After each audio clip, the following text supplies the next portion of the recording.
Hello, welcome to the second part of I think it's our fifth lesson. Yep, the fifth lesson of Unit 4, Acute Triangle Trigonometry in our grade 11 University College class. So this is the second part. We're down here working through the second example. I'm going to zoom in a little bit. Again, this is this great spot to sort of pause it, and you can copy out both the triangle and the table. So I'll just wait here for a second while you do that. So hit pause. Okay, so now you've got this copied out. And again, I want to stress that triangle that I'm drawing, triangle ABC, it's not meant to be to scale. It's not meant to be proportional, just meaning that angle B is not necessarily 75 degrees. It's really just me sketching a triangle so that I can get all the information laid out in a way that I can utilize. Okay, so in this second example, we have triangle ABC, we've got angle B, side little a, and side little b. So again, is this a right angle triangle? At this point, we don't know. It doesn't say that it's a right angle triangle. We only have one side, and we could definitely get a 90 in there. With that being said, we can't assume it's a 90-degree triangle. We can't assume it's a right triangle, so we're going to proceed as if it isn't a right angle triangle, which means we can't use Pythagorean theorem, and we can't use primary trig ratios. We need to be using the new tools in our toolkit. The one we're developing in this lesson is sine law, so let's try that. As we look at these triangles, the question you want to be asking yourself is, do I have a side angle pair? And what's nice about this example is we do have a side angle pair. We've got angle 75 and the side length across from it. That's how it looks in the triangle, to have a side angle pair. And in our table, it looks like having two pieces of information sort of across from each other. So we have a side angle pair, and we have one other piece of information. So that means we are going to first find angle A. That's going to be our first task. So number one, find angle A.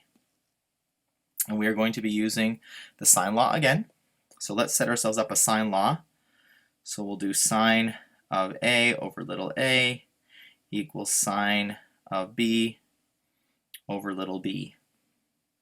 Again, this is a question I get sometimes. The sine law is sine A over A equals sine B over B equals sine C over C. Why are we only using sort of two of those ratios when we're using the sine law? The answer to that is the sine law is written in that way because it wants you to know that the relationship between any of the three angles and their corresponding sides will work when you're using the sine law.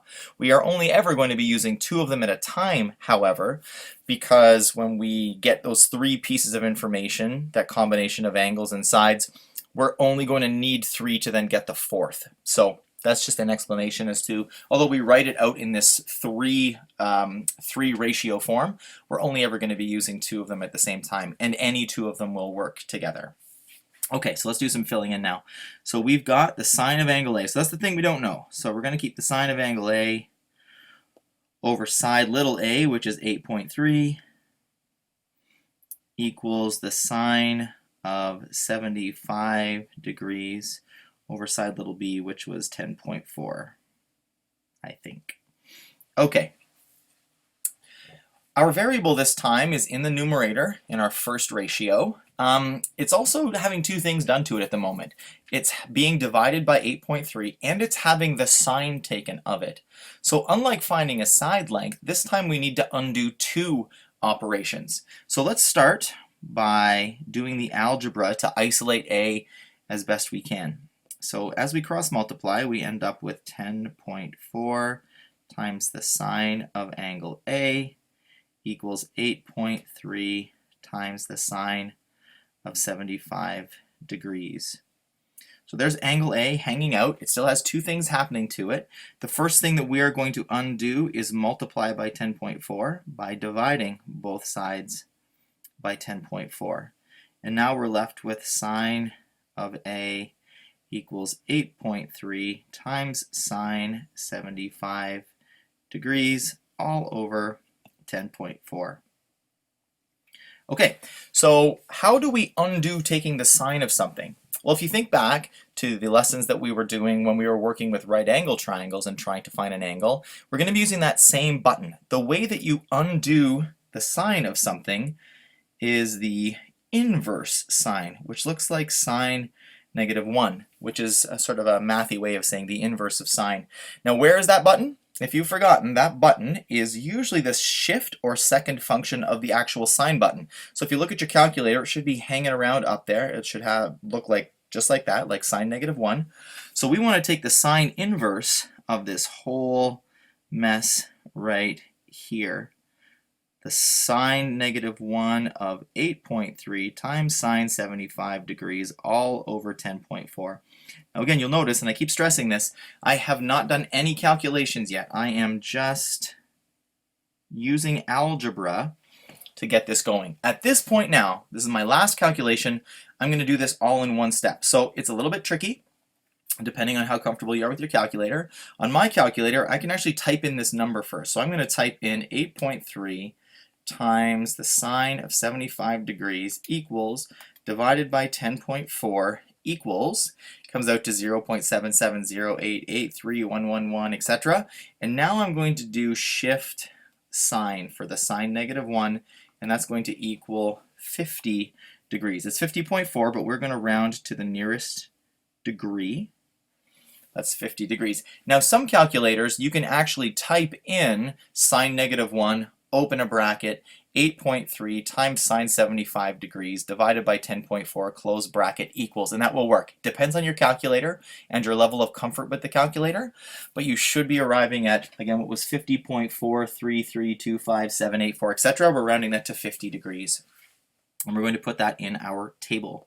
So there's our 50 degrees. From here, the next thing to find, I think, is to go and get angle C, because angle C is kind of just hanging out right there. So let's just do it right underneath. So we're going to find angle C next. That's a pretty straightforward calculation, because that's going to be angle C is equal to 180 degrees minus the 75 degrees we were given minus the 50 degrees that we found. Angle C will then equal, so we just pop that in our calci, 180 minus 75 minus 50 gives us 55 degrees. And we'll put that in our table as well. 55 degrees. Okay, so we've got one piece of information left. We need to go find side little c. And we're going to use the sine law for that again. So 3, find little c. So again, keeping in mind what I said earlier, I'm going to be using the sine b over b this time, because those are the ones that I was given in the question, equals sine of c over c. And now we do some substitution. The sine of 75 degrees over 10.4, I think it was, equals the sine of 55 degrees over side little c, which we don't know yet. Okay, and now we're going to cross multiply to isolate our variable. We're finding a side length this time, so we're going to just have to kind of undo one thing, which is nice. So we have c times sine 75 degrees equals 10.4 times the sine of 55 degrees. Oh, running out of space. Oh, no, I'm not. There we go. And now to isolate side little c, I'm going to divide both sides by sine of 75 degrees. And I'm going to put that mess into my calculator. So side little c will equal approximately, so let's type this in, 10.4 times the sine of 55 degrees equals, divided by the sine of 75 degrees equals. And that's going to give me 8.8. I don't remember what the units were, 8.8 centimeters approximately. And I'm going to put that into my table. That's 8.8.